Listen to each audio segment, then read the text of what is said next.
আল্লাহ পাক আল্লাহ তোর বাড়ি আব্বা আছে না আমি এতিম। এতিম তো ভালো ভালো ড্রেস কোথা থেকে পাচ্ছ? মা দিচ্ছে।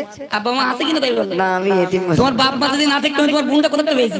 ওটা কথা বলতো, তুমি কি বলছো? আচ্ছা বলো, দুনিয়ার জমিনে আল্লাহ পাক আল্লাহ তাআলা বাপ কেউ দিয়েছেন, মা কেউ দিয়েছেন, বলো সেই মায়ের সম্মান বেশি না বাপের সম্মান বেশি?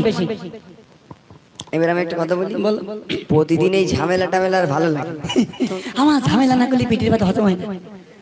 হ্যাঁ সেটা বলো। আচ্ছা যাই হোক, তুমি বলতে চাইছো যে কি হয়েছে, কি বললে তুমি? বাপের সম্মান বেশি না মায়ের সম্মান বেশি? মায়ের সম্মান বেশি, মা বড়। আর বাপ কি আকাশ থেকে ডিম পড়া মতন ঝাপড় পড়েছে নাকি? বাপের দাম নেই। দেখো বাপ আকাশ থেকে পড়িনি, বাপ নিচে থেকেও আসেনি। বাপকে আল্লাহ সৃষ্টি করেছে, কিন্তু মায়ের সম্মান বেশি। আর মায়ের সম্মান কেন বেশি আমি সুরের মাধ্যমে বলছো, তুমি মতো সুরের মাধ্যমে শোনো।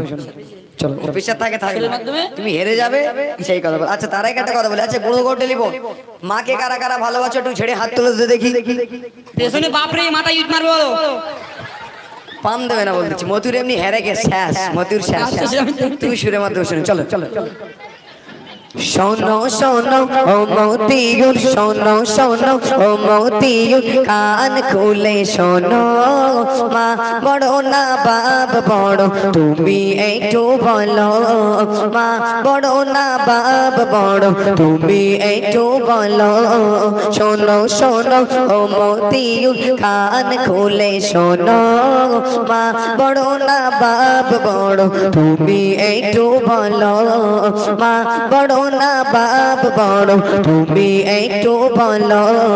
বলো বলো কিসেরা আমু বলো পিয়ারা, মতিউর বলো বলো কিসেরা আমু বলো পিয়ারা।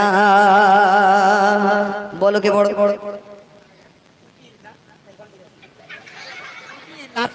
মারবি বলবি নাকি বললি? তুমি হেরে গেছো, এখন তো শুরু হয়নি। আচ্ছা শুরু হয়েছে, দাঁড়াও। তাহলে আমি কি বললাম যে মায়ের সম্মান বেশি, মা বড়, তাই তো? আর তুমি মধুর কেরাম বড় হয়েছে, বাপ বড় কিভাবে প্রমাণ করো দেখি। চলো তুমি মায়ের কেরামতি দেখিয়েছো। কি কেরামতি দেখাবে তুমি? তুমি মায়ের কেরামতি দেখিয়েছো, আমি একটু বাপের কেরামতি দেখাই। আচ্ছা বাপের যদি কেরামতি না থাকে, এই হাসনাবাদ রোডে রোডে ভ্যান চালায় তোমার খালু। বাপের কেরামতির প্রথম কেরামতি দেখাই বাপের। আচ্ছা মানে তুমি বলতে যাচ্ছ বাপ শুধু খাটাচ্ছে? না না, সকালবেলা তুমি যখন ছোট্টবেলা ছিলে, ল্যাকটোজেন 1, ল্যাকটোজেন 2, ল্যাকটোজেন 3 তোমার দাদি কিনে দেয় তো বাপের ভ্যান চালানি টাকা। আচ্ছা অত শত কথা শুনতে যাবে, সুরে বলো। চলো আমি সুরে বলছি, শোনো শোনো শোনো। তোমার মাতা তোমার জন্ম কি কি করেছিল, তোমার মা তোমার জন্য কি করেছে, তোমার বাপ তোমার জন্য কি করেছে, শোনো।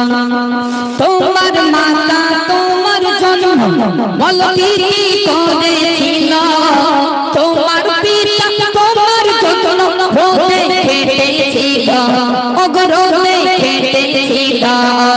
বলো বলো মুস্তাকিম হিবার তুমি বলো না, বলো বলো মুস্তাকিম হিবার তুমি বলো না।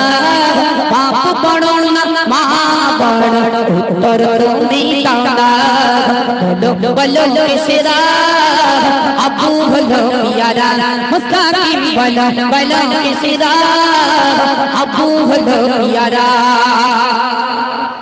ড্যাড ড্যাড আব্বা বড়। কি একেবারে আব্বা বড়? এমনি তো আব্বা বড়, তোমার মারা তোমার আব্বাজি এক জায়গায় দাঁড় করে দেবা, দেখো তোমার বাপ বড়। আচ্ছা তুমি কথাটা কি বলছো, কোন লাইনের প্রশ্ন করছো তো? এটা আবার কোন লাইনের প্রশ্ন? এটা প্রথম লাইন। কি প্রথম? হুড়ুম হুড়ুম প্রশ্ন করলে হবে? তোমার যদি হুড়ুম হুড়ুম প্রশ্ন আমারও আছে, বোম মেরে দেবো, উড়ে যাবে। শোনো শোনো, খুব তো ভাঙ ভাঙ করছে। দাঁড়াও, তুমি যে বলছো তোমার মা আর তোমার আব্বাকে এক জায়গায় দাঁড় করিয়ে দেখো কে বড়, তাহলে তোমার প্রশ্নের দৃষ্টান্তে তোমার কথা যদি এই হয়, তাহলে আমার বাড়ির পাশে একটা কাকা আছে, সে কাকা ছোট আর কাকি বড়, ওটা কিভাবে হয়েছে? জোকা জোকা কি জোকা? একটা থেকে বাবা যায় সাকার ছেলে থাকে। ও আচ্ছা, মানে আমার বেলা জোকার, আমি হক কথা বলে যেন ফক্কর লাগে নাকি? চলো তুমি সুরে বলো। আচ্ছা দাঁড়াও বলো, একটা কথা বলি। তুমি যে ভং ভং করে বলে যাচ্ছ কিভাবে জিততে পারে কাজ, তোমার কি তোমার একদিন কি আমার একদিন? আচ্ছা কোনো টেলিফোন জোরসে তকবির লাগাও দেখি না, আড়াই থাকবি মতুর ভাই হেরে যাবে না, আড়াই থাকবি। সারা কাটাকাল বরুণাটে লোকাল আমি জিতে যাবো, তাই এরম অফার? আচ্ছা তুমি সুরে মতো এইবার মায়ের কেরামতি দেখো, মা কি করেছে। বাপ ধন হয়ে গেছে। চলো চলো। বাপ বড় না মা বড়, ওই মতি শোনো, মা বড় না বাপ বড়, ও মতিউর শোনো, মা যদি না আসিত মতিউর রান্না কে করিত। মানে ঠিক কিনা আরে জনে বলো, তাহলে হেরে যাবে কে? হেরে যাবে কে? আমি হারবো না। মুখি বললে হবে? মা রান্না করে দে বড়, অবশ্যই। বসে একটা ফার্স্ট ক্লাস হোটেল রিয়াজের বিরিয়ানি খাবো। আচ্ছা তুমি মার হাতে রান্না খাওনি? হ্যাঁ খেয়েছি। কেন তুমি বাপের হাতে রান্না খাতে পারোনি? আরে আমি ভালো রান্না করতে পারি। তুমি কি হয়েছে? আমি হেভি রান্না করতে পারি। ছোটবেলায় মা মরে গিয়ে শুধু রান্না করতে পারি। রান্না করতে তোমার ট্যালেন্ট আছে নাকি? মতিউর ভাই বলছে আমি রান্না করতে পারি। তুমি যা রান্না করতে পারো সে জীবনে কেউ খাবে না। যদি বা একবার ভুল করে খেয়েছে পরের দিন থেকে বড় লাঠি লেখবে মতিউরি মারাছে। হোটেলে খাবো। আচ্ছা হোটেলে কি তোমার রূপ দেখে ফ্রি খাওয়াবে? না টাকা আছে। টাকা আছে। টাকাটা কোথা থেকে আসছে? এই গজল বলছি। গতকালকে ফেসবুক লাইভে বলবো কোন কমিটি যেন একটা শুটকো মানুষের দাওয়াত না দেয়। মুড়ি যাক না খেয়ে মরি। কেন পাগল করলে হবে না? চলো এই গজলটা এমনি কথা আছে একটু। আমার যে কটা গজল বলেছি দেখুন, আমি যদি 100 গজল বলি একটা গজলে তো কথা থাকবে। এই গজলটা 10 মিনিটের গজল, একটা গজলে কথা শুনবেন না? এটা মোকালামা শুনেছেন কোন সময়? আরে মোকালামা এটা শুনতে হবে। চলো এবার একটু কোরআন হাদিসের দিকে যাচ্ছে, একটু মনোযোগ সহকারে শোনো। অ্যাকচুয়ালি কি বলেন, এই গজলগুলো আমরা এই জন্য বলছি, আমরা এখানে কোনো ফালতু কথা বলছি না, ঠান্ডা মাথায় শুনুন। এই গজলটা এমনি একটু কথা আছে এজন্য। এখনকার যুবকেরা বাপ মাকে একদম ভাত দিতে চায় না, কিন্তু সেই বাপ মাকে যদি খাওয়া না দেয় তাদের ঠিকানা কোথায়? যার জন্য এই গজলটা বলছি।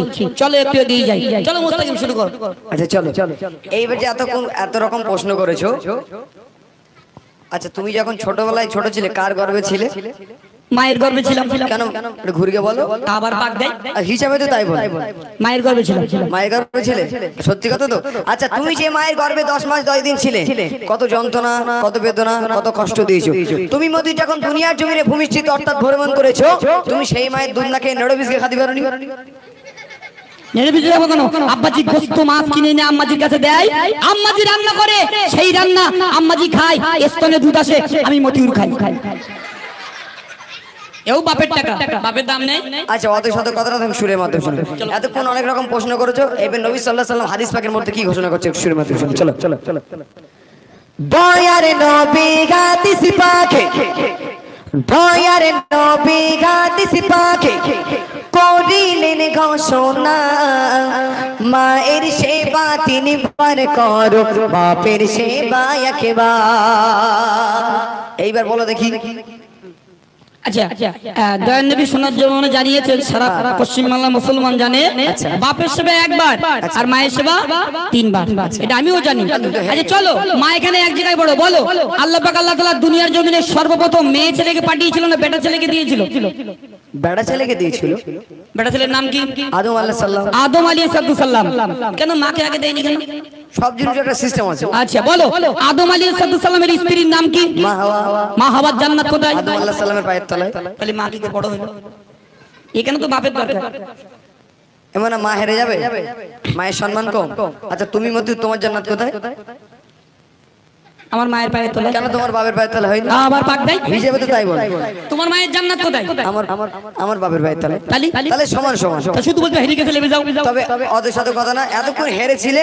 তবে একটা কথা বলি, সর্বপ্রথম যখন আদম আলাইহিস সালামকে মানে জান্নাতের মধ্যে দেওয়া হয়েছে, তখন উনি জান্নাতের মধ্যে ঘোরাঘুরি করছে, তখন তার মনটা খারাপ। তার জন্য আল্লাহ পাক একজনকে দিয়েছিল, কিন্তু দরকারটা কার পড়েছিল? মা হাওয়া আর আদমের দুজনা। কোথায় দুজনা পড়েছিল? একজন বললে তো হেরে যাবো। এই কথাটা বলে। যাই হোক চলো যাই হোক চলো ঠান্ডা মাথায় গজলটি শোনো। এবার দেখুন আল্লাহ পাক আল্লাহ তাআলা দুনিয়ার জমিনে সর্বপ্রথম আদম নবীকে দিয়েছিল। একটু এগিয়ে যাই, মনে পড়বে কত সুন্দর হাদিস কি বলছে। মনোযোগ সহকারে শুনুন। আল্লাহ তাআলা সর্বপ্রথম আদম নবীকে সৃষ্টি করিল। আল্লাহ পাক আল্লাহ তাআলা দুনিয়ার জমিনে সর্বপ্রথম আদম নবীকে দিয়েছিল। আল্লাহ তাআলা সর্বপ্রথম আদম নবীকে সৃষ্টি করিল, আর আদমের পাঁজর ধরে হাওয়াকে সৃজন করিল। ও গো হাওয়াকে সৃজন করিল। ও মুস্তাকিম তুমি শোনো, হে একটু পেলে খুদে হাওয়া মায়া জান্নাত আদমের পায়ের তলে। ওই জন্য তো বললাম সমান সমান। এই গজলটার জন্য লিখেছি বাপ। এবার একটু শোনো, এবার একটু বলি মহান আল্লাহ রাব্বুল আলামিন কি বলছে। দেখুন এই কথাগুলো যদি আজকে আমরা না শুনি, আমাদের ব্রেনটে কোনো মা সাহেব, কোনো হাফেজ সাহেব, কোনো গজল শিল্পী কেউ যদি আমাদের ব্রেনটে না দেয়, তার জন্য কিন্তু দায়ী থাকবে ওই হাফেজ সাহেব, মা সাহেব। তাকে বলতেও হবে, আমাদের বলা হক রয়েছে। শোনো, আল্লাহ পাক আল্লাহ তাআলা একটা দোজাখ নির্ধারিত করে রেখেছে মুসলমান। শোনো, একটা দোজাখ, ওই দোজখে কাদের ফেলবে? যারা বাপ মাকে খাওয়া দেবে না, বাপ মাকে দুনিয়ার জমিনে যত্ন করবে না, সেবা করবে না, আল্লাহ পাক আল্লাহ তাআলা ওই সমস্ত যুবকদেরকে ধরে ওই হাবিয়া নামক দোজখে ফেলবে। কনফার্ম, কসম খোদা বলছি, কেউ বাঁচাতে পারবে না। বাপ মাকে সেবা করো, বাপ মাকে খাওয়া দাও, বাপকে লুঙ্গি কিনে দাও, মাকে শাড়ি কিনে দাও, মামা তুমি সেবা করো, আর নইলে কিন্তু জাহান্নামী হয়ে যাবে। ওই হাবিয়া নামক দোজখে তোমাকে ফেলবে নিঘাত, কেউ বাঁচাতে পারবে না। দুনিয়ার জমিনে সবথেকে বড় পিঠ যদি থাকে, জনম দুঃখিনী মা আর জনম দুঃখিনী বাপ। দয়ান নবী সোনার জবানে জানিয়েলেন, মা হলো তোমার জান্নাত আর বাপ হলো তোমার জিন্দা কাবা। কাবা শরীফের নাম হলো বাপ। চলো শেষ কথা শুনুন।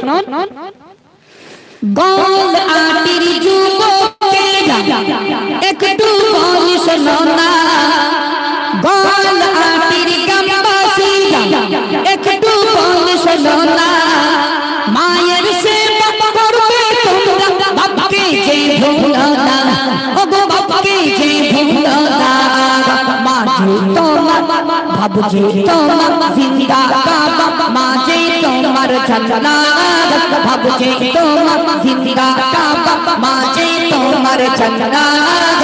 এই কথাটি ওরে যুবক ভুলে যেও না, বলো বলো সেরা আবু আম্মা পিয়ারা, বলো না বলো বলো সেরা আব্বু আম্মা পিয়ারা। আমি ঠিক বলেছি না ভুল বলেছি? এজন্য মাথায় রাখতে হবে, শুধু গজল শুনলে হবে না। আমাদের যদি স্টেজে 50টা গজল হয়, আমরা অনলি ফর একটা গজলে কথা বলি, অনলি শুধু এই গজলটা। এগুলো যুবকদের ব্রেন গুলো ঝালাই করে দেওয়ার জন্য, যে জনম দুঃখিনী মা, জনম দুঃখিনী বাপ কি জিনিস একবার ভাবো। আজকে বিয়ে শাদী করেছো, শ্বশুর বাড়ি থেকে মোটরসাইকেল, ঘড়ি, খাট, বিছানা দিয়েছে, টাকা দিয়েছে, আর বাপ মাকে ভুলে গেলে শুধু নতুন গিন্নি নিয়ে পাগল হয়ে যাচ্ছ, কিন্তু তোমার বাপ মা খাচ্ছেই খায় না। এর জন্য তোমার কেউ বাঁচাতে পারবে না, জাহান্নামে তোমাকে যেতে হবে। এজন্য সেই বাপ মাকে খাওয়া দাও। যদি বাপ মায়ের সেই কথা বন্ধ থাকে, বাপ মার পা দুখানা জড়িয়ে ধরো, ধরে তাদের কাছে ক্ষমা চেয়ে নাও যে আব্বা জান আম্মা জান ভুল করেছি, আজ জীবনে এমন কাজ করবো না। এগুলো এই ইসলামী মোকালামান আমাদের ইউটিউবে সবথেকে ভাইরাল। দেখবেন ইউটিউবে এমডি মতিউর অফিশিয়াল, আপনারা সাবস্ক্রাইব করে নেবেন, তাহলে নতুন গজলগুলো আপনারা ইনশাআল্লাহ পাবেন। তো চলুন, আমার বাবু আরেকটা গজল রিকোয়েস্ট করেছিল, সেই গজলটা আমি আশাবাদ করি প্রথমে রিকোয়েস্ট করেছিল, পরিবেশন করিনি ইনশাআল্লাহ। তো চলুন এখন সেই গজলটি গাইবো।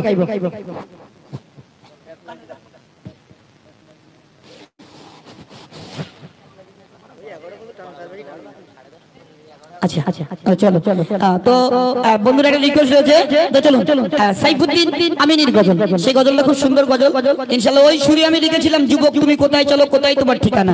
তো চলুন সাইফুদ্দিন আমিনী একটা মূল্যবান গজল আমি আপনার কাছে পেশ করে শোনাবো। কমিটি কর্তৃপক্ষ রিকোয়েস্ট করছে, মনোযোগ সহকারে শোনান।